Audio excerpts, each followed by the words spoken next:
जन आशीर्वाद यात्रा 5 दिन की थी, लेकिन आज 24 तारीख है और सुबह 3 बजे है। महत्वपूर्ण जगह है, लेकिन ना तो यहाँ पर लोगों के चेहरे पर थकान है और ना ही अनुराग ठाकुर के चेहरे पर। क्या कारण है? जनता का प्यार, और मुझे लगता है कहीं ना कहीं किसी के लिए भी परिवार का प्यार मिले तो उससे बड़ी ताकत कोई नहीं होती। और राजनीतिक क्षेत्र में रहने वाले व्यक्ति के लिए अगर उसका कार्यकर्ता और मतदाता दोनों का ही आशीर्वाद रहता है और उससे बढ़कर अगर प्रदेशवासियों का पूरा बढ़ जाए तो सोने पे सुहागा है। ना केवल मेरे संसदीय क्षेत्र में बल्कि पूरे हिमाचल प्रदेश में जो जन समर्थन इस जन आशीर्वाद यात्रा में मिला है, मुझे लगता है एक नई पहचान दिलाई है। वहीं दूसरी ओर इस जन भागीदारी से एक जन आंदोलन भी खड़ा हुआ जनता की भागीदारी का, कि जब अच्छा काम कोई देश प्रदेश में करता है तो उसके लिए समाज के लोग आगे आकर बढ़कर आशीर्वाद देते हैं। अनुराग जी, आपको बहुत महत्वपूर्ण 2 विभाग मिले हैं, एक ये सूचना एवं प्रसारण मंत्रालय, दूसरा खेल एवं युवा।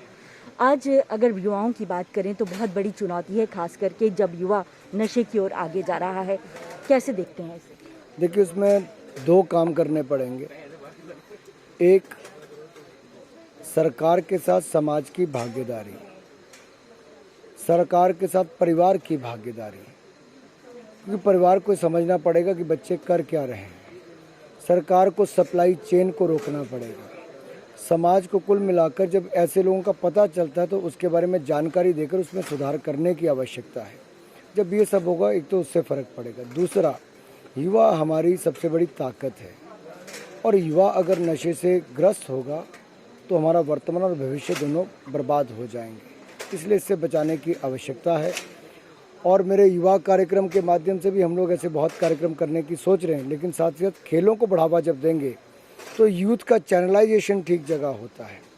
उसको सही दिशा मिल जाए यूथ को तो कुछ भी कर सकता है, और दिशा थोड़ी सी खराब हो जाए तो किसी को भी बर्बाद कर सकता है। एक और आपने कहा कि देवभूमि को खेल भूमि बनाएंगे, क्या योजना है? देखिए, बहुत ज़रूरी है कि जैसे क्रिकेट का कुछ भी नहीं यहाँ होता था, क्योंकि इंफ्रास्ट्रक्चर नहीं था, इवेंट्स नहीं थे, खिलाड़ी नहीं थे। मैं जब हिमाचल प्रदेश क्रिकेट संघ का अध्यक्ष बना तो मैंने 3 चीज़ों पे काम किया। अपनी टीम को मजबूत करने के लिए उसके ट्रेनिंग और बढ़ाई। दूसरा, इंफ्रास्ट्रक्चर, छोटे स्टेडियम के साथ साथ दुनिया का सबसे खूबसूरत स्टेडियम धर्मशाला में HPCA क्रिकेट स्टेडियम बनाया। उससे यहाँ पर इवेंट्स ज़्यादा हुए, टूरिज़्म ज़्यादा बढ़ा और प्रदेश का नाम भी देश विदेश में हुआ। इसीलिए जो ओलंपिक गेम्स हैं उनके लिए आपको हाई एल्टीट्यूड ट्रेनिंग सेंटर चाहिए, ताकि ऊंचाई पर हो, 5-6 हज़ार फीट की हाइट पे हो। वहाँ पर आकर हमारे खिलाड़ी अगर ट्रेन करते हैं और रीहैब के लिए आते हैं तो बहुत बड़ी अपॉर्चुनिटीज़ वहाँ पर खड़ी होती हैं। तो मुझे लगता है इसका एक बहुत लाभ हो सकता है।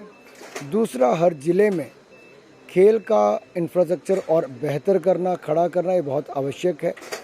खेल संस्थाओं के साथ शिक्षण संस्थाओं को भी इस पूरे प्रोग्राम में जोड़ना और कॉरपोरेट जगत को भी इसमें जोड़ना, ये बहुत आवश्यक है, ताकि सब स्टेक होल्डर मिलकर जब इकट्ठा काम करेंगे तो और मजबूती मिलेगी, खेलों को बल मिलेगा। अनुराग ठाकुर जी, आपने विभिन्न जनसभाओं में जितने भी पूर्व सूचना व प्रसारण मंत्री रहे हैं उन सबका जिक्र किया, और ये सब जो है अपने आप में एक नाम रखते हैं।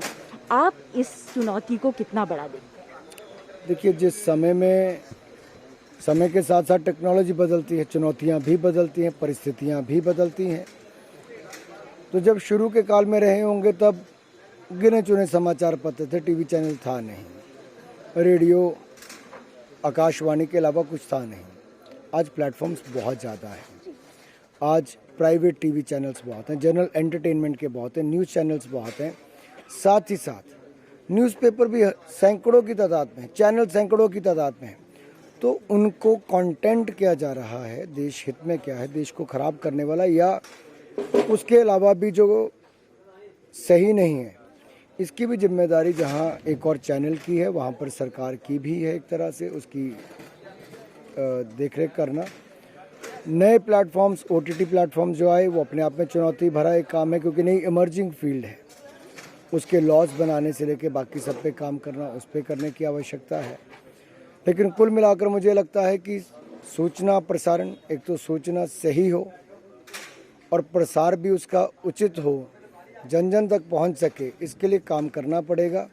इंफॉर्मेशन डिसेमिनेशन की जब हम बात करते हैं, then it should reach to the masses, it should not reach only to the press people. Via press people it should reach to the citizen, that should be the main aim. तो मुझे लगता है इसको हमें वहाँ पर करने की आवश्यकता है। इतना ज़्यादा प्यार आपको मिला, क्या कहना चाहेंगे? कोई एक संदेश जो आप हिमाचल के लोगों को देकर जाना चाहेंगे? मैं ये कहूँगा, जो मैंने 5 दिनों में देखा, जो जन समर्थन था, जन आशीर्वाद था, वो अद्भुत था, अद्भुत था, अद्भुत था। और मैं दिल से एक ही बात कहना चाहूँगा, सदा के लिए आपके लिए समर्पित हूँ, समर्पित हूँ, समर्पित हूँ। और एक बात ज़रूर और कहना चाहूँगा कि जो मोदी जी के लिए उन्होंने संदेश भेजा है, कि जिम्मेदारी दी है, पूरे हिमाचल ने सराहा है, प्यार भरा संदेश मोदी जी को वापस दिया है और धन्यवाद किया है। इसके लिए जनता का आभार और मोदी जी को बहुत बहुत धन्यवाद। बहुत अच्छी बात कही कि जो संदेश प्रदेश की जनता ने मोदी जी को दिया है, उसके लिए आभार व्यक्त किया है। कैमरामैन राकेश कुमार के साथ नंदिनी मित्तल, डीडी न्यूज़, ऊना।